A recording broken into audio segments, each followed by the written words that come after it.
तो कहिया भूख लगा खाना न लेंगे। चला बैठा तक थप लेके आवत है।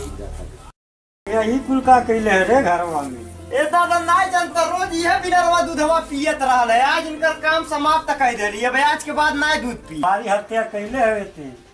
वो का है बहुत भारी हत्यारी सब लगा ला सब मरले हे के मरले। हाँ हमार रोज दूधवा गिरावे तब नहीं हत्यारी करे ले। हम कहते दूधवा गिरावत रहे नहीं यह रोज गिरावत रहल यही मारे ताज नेप लगत रही दूधवा रखावत रहली गिरा दे पौन ने का डंडा तो मरबा कैली के कुछ चढ़ाई पड़ी। तब जब पंडित बाबा तू ही बोला ले आवा पंडित बाबा से पूछ ले वजह कोनो दोष नाइन बा बिलार मर ले। चल बिलाल ले ले चल ये पंडित के यहाँ चल। बिलरिए ले ली। हाँ ले ले चला ले चल।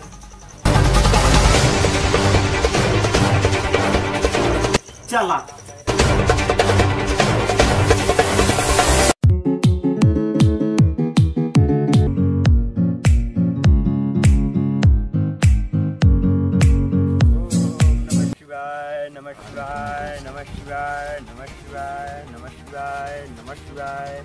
ओम नमः शिवाय नमः शिवाय नमः शिवाय शिवाय नमः शिवाय। आई दूध हमार रोज गिरा होता ना तो तोहके मरले ना होती तुम्हारे चलते देखा अब कितना भोगे पड़ता। कहो दादा हाँ वह पंडित बाबा हुआ का। हाँ हाँ तब चला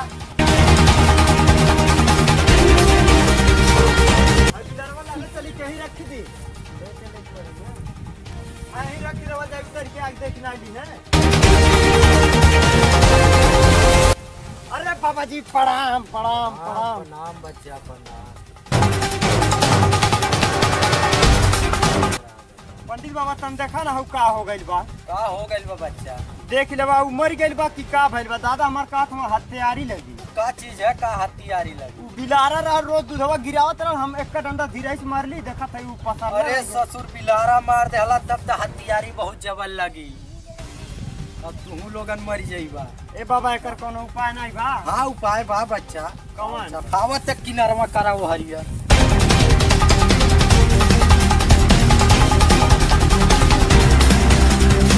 मरली है तो हई वाला पोछिए टुनकावत रहल हई वाला। तो बाबा अब का करे पड़ी। अब 1 महीना घूम के भीख मांग के खाए के पड़ी हमें। हाँ तू हमरे दादो के। हाँ उनहु के। अरे दादा हो दादा चला दादा बाड़ा कोनो बात नहीं हमें तो बड़ा खुशी बा। दादा मांगी हम बनाए खाए हम बचावे पड़ी तो ओम बचावे पड़ी। और बस ओकर बाद 1 महीना बना खा ले हमारा पाप दूर हो जाए। करो नहीं तो तू मल्ला तू एक जन्म की हम करो तो का करे हमके जन्मा देहला। तू ही ना का तला दूध रखावे ना तू कह के गलो करतीन बिलार। तो तू ही कहा तला रोज बैठ के रखावे के। रखाए कहत रही तो बिलार मारे कहत रही है न तू कहले होता रखावे रोज खा चल जाते लजुओ चली गई हो। अब तुम्हारे चलते हम भोगे पड़ता। तब बताओ बाबा का लगी। अब बहिन लगी सरपते ग्लासा सेनुरे बिया मुर्गा कंडा और माछी लेड़ी सब मिली कहाँ से दादा कहाँ मिली। दुकान मिली। कौन दुकान में मिली। अब हो संजय भाई एक दुकानिया मिल जाए का। मिल जाएगी। चला पता करे जाइए बाबा। और कुछ नहीं लगी हो। अब सोने के बिलार ले अरे बाबा ओ बाबा ए बाबा। अरे बच्चा हम सोने बिलार कहाँ से लाए बाबा। चला ठीक बा वही उपाय बा। कौन चाहिए बाबा। सोने बिलार नहीं मिलती है। हाँ सोने खार ले आके दे दिया हम चढ़ा दे। हमारे दादा पैसा भेजे हम। हाँ तो जाके मांग के लेके आइए। चला ठीक बा हम अपने दादा से मांग के कहिए तब हम अब 1 महीना पहले मांगब खाई। क्यों ना ये पहले ले आके दे दिया ओकरे बाद 1 महीना मनिया खाइए। चला ठीक बा तब कुछ सामान वाली आई। ए दादा है बा अरे तो बचियो चाहे तू का करे के। उन लोगन के बचिए छुगावे पड़ी। वो छुगावे पड़ी। ए दादा है बा और जौन पंडितवा हन्नल मांगा तो का करे खातिर मांगा था कहाँ से आई। दादा बतावा का होई हो। अब हम का करी बिलार मल्ला ससुर तना अब हम का करी गरीबी में आटा बिल कई देला ने। ये दादा और जौन भैंसिया बेच के ना पैसा जमा कैले रहला वो पैसा निकाल लेता। ससुर तना के उहे कुल बा। ये दादा अब 1 महीना हमारे गाँव मंगली खैली। अब चला पंडित बाबा के देव के ना हम लोग मुक्ति पा जाए। चला अब तो 1 महीना से मंगबे खैबे कैली कट मिलल है। देखी देखा इतना से हो जाए कल्याण। हो जाए बच्चा, हो जाइए नाम कल्याण। हाँ हाँ हो जाए।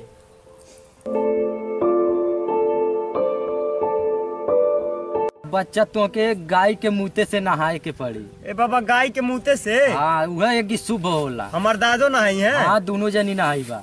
चला ठीक बा। ठीक बा तब नहवा हम गाय के मुँह लेके आवत है। हाँ लेके आवा। ए बाबा। हाँ बच्चा। बड़ा मेहनत से गाय के मुँह ले आए, 3-4 घरे पौली है। अब अपने दादो को बोलावा। ए दादा आवा हो, आवा नहा पवित्र हो जा। कोटिया भर निकाल दा और कपड़वा रहे दा, कपड़वा पवित्र कर।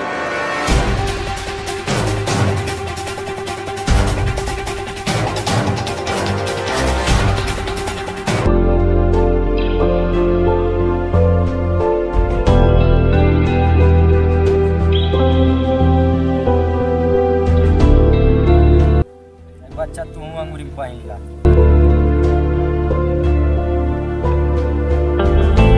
देखला दादा ये बिलार मरने का सजा है। ओम मंगलम विष्णु मंगलाय नमो। होगा बाबा। साइड में आके बैठा बच्चा। ओम मंगलम मंगलम मंगलाय नमो मंगलाय नमो। बाप अरे पंडित बाबा। हाँ बच्चा। इतना जिया तबिला रवा। अरे मर्दो मर गई तो जी कैसे? अरे बाबा देखली है उठल है। नाई हो जियत नाई बा।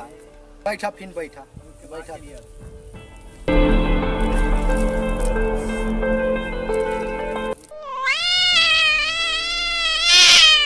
अरे दादा, अरे दादा बिलारवा तो भाग गई। कहाँ गई? भाग गई। कहाँ गई? कहाँ? खर्चा करो ले हमारे बप्पे ने हमारा माला निकारा। दादा पकड़ लिया भागे न दिया। अरे बच्चा हला अपन माला हला। गाय के मुँह से ना पकड़ा दादा ही ना गई मुँह से। अरे बच्चा ये कहाँ है? अरे गिरावा दादा। गई मुँह से तू नहा बाबा। आन के बड़ा गाय के मुँह से नहवावत का मजा आवाला। उल्टा हम ही गाय के मुँह से नहवा दे पूरा पोजीशन में लौका था। अरे बाबा तू तो हमके गाय के मुँह से नहवाले रहला हा। अरे तो तू ही आई रहला ना हमारे लगवा। तो तू तो कहला बिलरिया मर गई। तो तू ही लेके अइला कि मर गई लिया। तुम्हें देखे के चाहत रहला। कैसे भाग गई? अब कब जजमानी में ऐसा जइबे नहीं करब हम। ए दादा चला हु जन्नत दहले वाले रेडी सामान घरे चल जा। नमस्कार दोस्तों, अगर जो है वीडियो हमारा पसंद आए तो लाइक जरूर करना और साथ में बिल आइकन दबाना मत भूलना। अगर जो है वीडियो हमारा कोई छोटी मोटी गलती होगा तो आप लोग माफ जरूर करिएगा। तो लाइक जरूर करना।